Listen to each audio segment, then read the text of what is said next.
everybody, I'm Merisu the Art Sheep, and thank you so much for checking out this video. And today I am drawing Emily from The Corpse Bride by Tim Burton, which I keep on forgetting that this movie came out in 2005. I thought like 2007, but no, it's almost 21 years old. If this was a person, it would be able to drink in like a couple of months. Oh my goodness, that is so weird how time flies. But I don't know why it's like surprising me, because the first time I drew Emily was in 2016. Almost 10 years. Also in September. At least I think the first one was in September. The second time I drew her, which was in 2018, that was definitely in September. I don't remember if the first time I drew her was in September. But yeah, for those who are new to the Sheep channel, once upon a time I did draw Emily. It was in 2016, and it wasn't just her, it was actually Emily and Sally the Ragdoll from Tim Burton's ever classic, The Nightmare Before Christmas. And because I am coming up on 300 speed paints, I did kind of think it would be a little fitting to draw my first speed paint, since that is what I did with my 100th. I redrew my first digital artwork, which was a drawing that I did of Merisu from Full Moon Osagashita, because I didn't feel like drawing Yuzo Hiragi, which was technically my first speed paint. And for my 200th, I redrew Kyla, which was my second speed paint. So, you know, redo my third for my 300th. And technically this isn't my 300th because I got other plans for my 300th, but I still did want to do it. But I wasn't really in the mood to draw Sally the Ragdoll. I don't celebrate Halloween, but it still kind of felt weird drawing her in June. So I decided to just do Emily, because Emily is always a fascinating character for me to draw, because, I mean, in the words of Victor, I mean, just look at her. She's a corpse. It really does break out, gives me a chance to break out my knowledge of human anatomy, which is like zero. It is very fun, though, to draw the skeleton. Truly, we are fearfully and wonderfully made. Thank you, God. I mean, like, really, when I'm looking at the bones, I'm like, oh my goodness, this is so intricate. I really do actually like it, which is funny because when I was younger, my mom was like, no skulls, no skull jewelry, no skull headbands, no skull t-shirts, no skulls, nothing. She didn't like anything that she felt was glorifying death. Meanwhile, Nora Vanguard was like, I want to buy a skull t-shirt because I think it's cool. And I guess I don't blame him on that. But it is kind of also funny, though, too, because the one skull piece of jewelry, whatever I had, was a headband, and I only had it because my mom bought it. She didn't know it had skulls in it, and the moment she realized it, she returned it. It was like a brownish color, and it was like really pretty, but she didn't know it had skulls on it. So that was funny. Actually, because of that, it actually took me a real long time to actually see this movie. I think I saw it was actually around in 2010, the first time I watched it, which would make sense then why, for a moment, when I first recorded this audio, I thought it came out in 2010, because I didn't see it around until then, because my mom was kind of like, I don't really want you to watch this. She was very, very cautious with what we watched as kids, which I don't blame her. I actually am grateful for, because there are some things that I wanted to watch that I knew I definitely would not be ready for. But this movie had always fascinated me because of the Gothic Victorian style and the aesthetic and the tragically beautiful story and the music and all that. And yeah, I've always just been interested in. I love Tim Burton's films. Well, the ones that, let me rephrase it. When Tim Burton films are good, they're really good. When they're bad, you get Dumbo live action remake. I'm sure there are ever ones that are even worse, but those ones, that one's like, I refuse to watch any Disney live action remake on principle, but that one I absolutely will never touch in a million years. I just don't understand. I just don't understand. I swear I don't understand the Disney live action remakes. But anyway, enough of that. If my brain doesn't really seem like it's with it, it's because some family stuff came up. It's kind of very serious. It's not going into anything personal, but yeah, just pray for my family.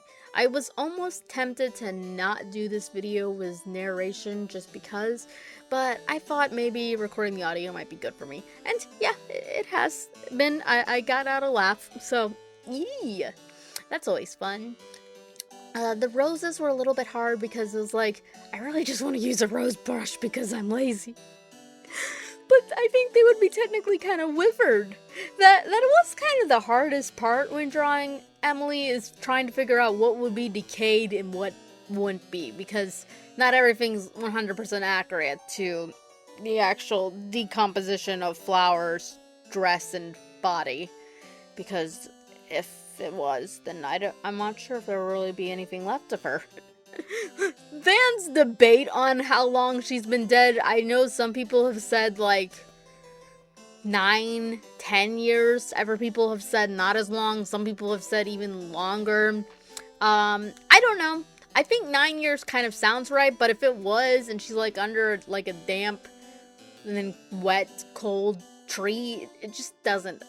I do know that I'm pretty positive that she was most likely stabbed where her ribs are exposed, which is why they're exposed, because that part would have obviously rotten first, and then Lord Barkett, I don't know, it doesn't ever sound right when I say that name, would have like buried her in a hastily shallow grave. Well, maybe not buried her, but just kind of covered her up, and left arm and right leg were probably more exposed. That's why those are probably more decomposed than the rest. And her cheek is cut, so that either means that the left side of her face was more exposed, or maybe he slapped her.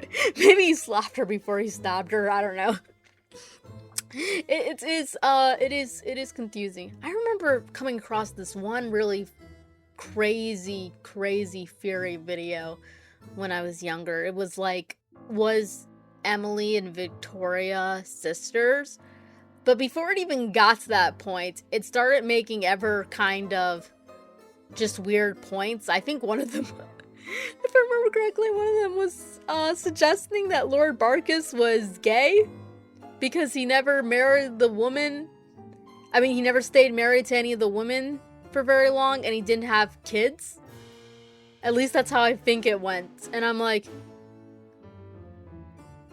okay, that's an opinion.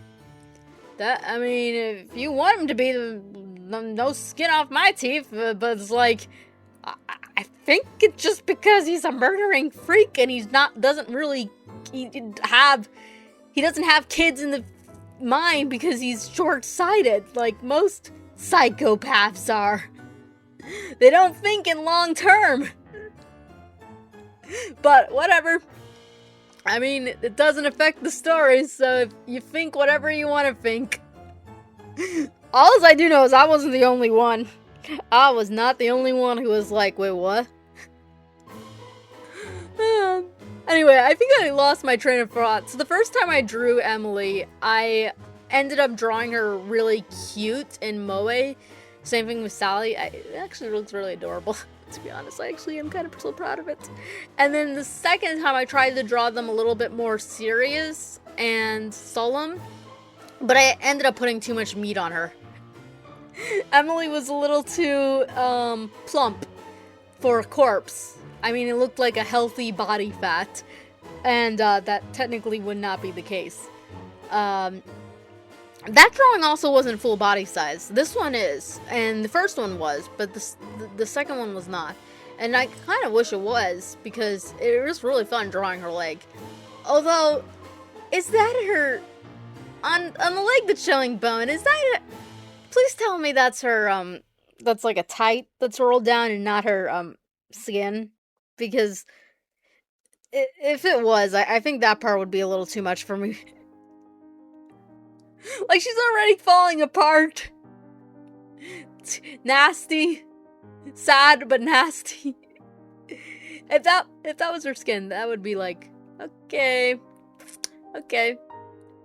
That's a little too... Ugh, I can't even think about it. I don't even know why I'm so freaked out about her. I mean, literally her eyeball pops out in the movie.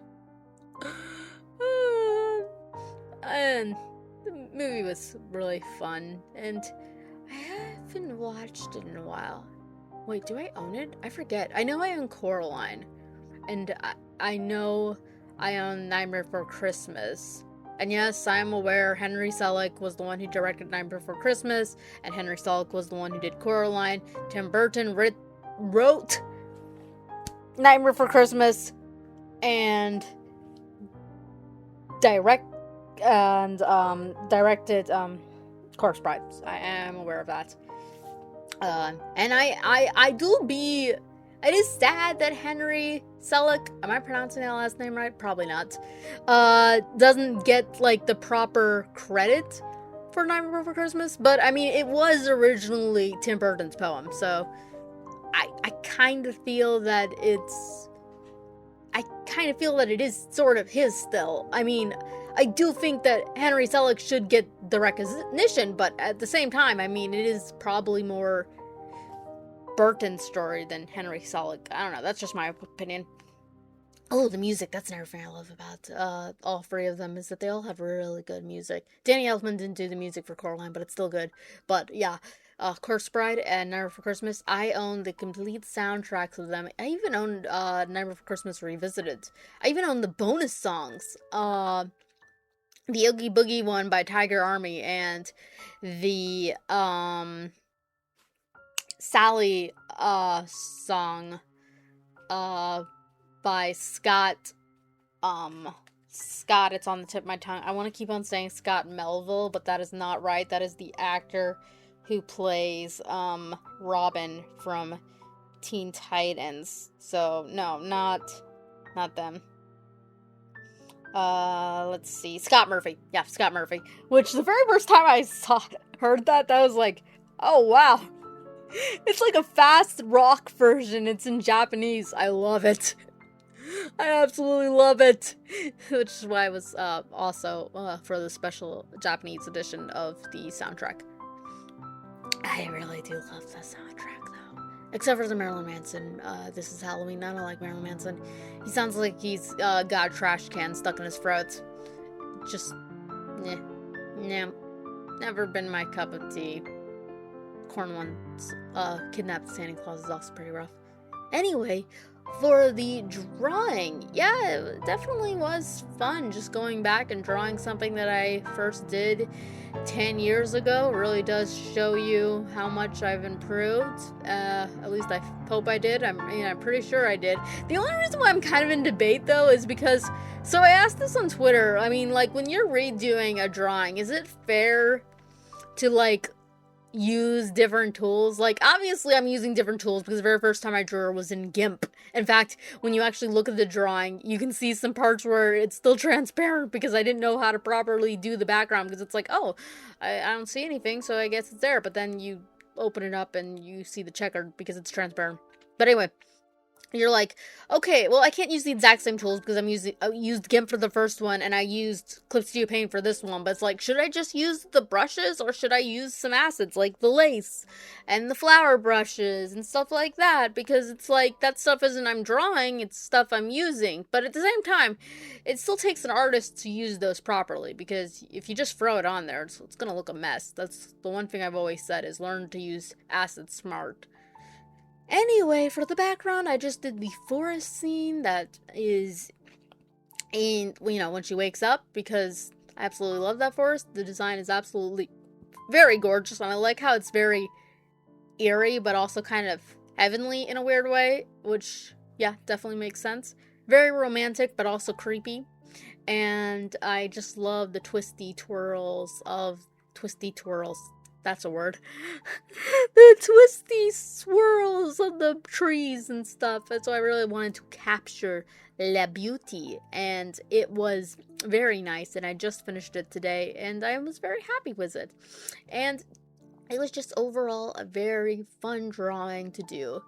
And yeah, I really did enjoy it. And if you liked it, let me know. And do all the YouTube things, like, comment, subscribe, share the video, and if you did not, thank you so much for watching this far anyway. It means a lot to me either way, and I will be back with another one hopefully real soon. I don't know, because of the complications that are happening right now in my life. I don't know if it will be fast, because I gotta take every day as it comes. So hopefully it will be fast, but I am not sure, and I do want it to be at a decent time. Hopefully everyone will be. Hopefully I will finish this 300 speed paint journey in June, because that was really the goal. But you know, I gotta put family first, and so yeah, I'm just gonna do that. And yeah, like I said, I hope you enjoyed. Until next time, bye.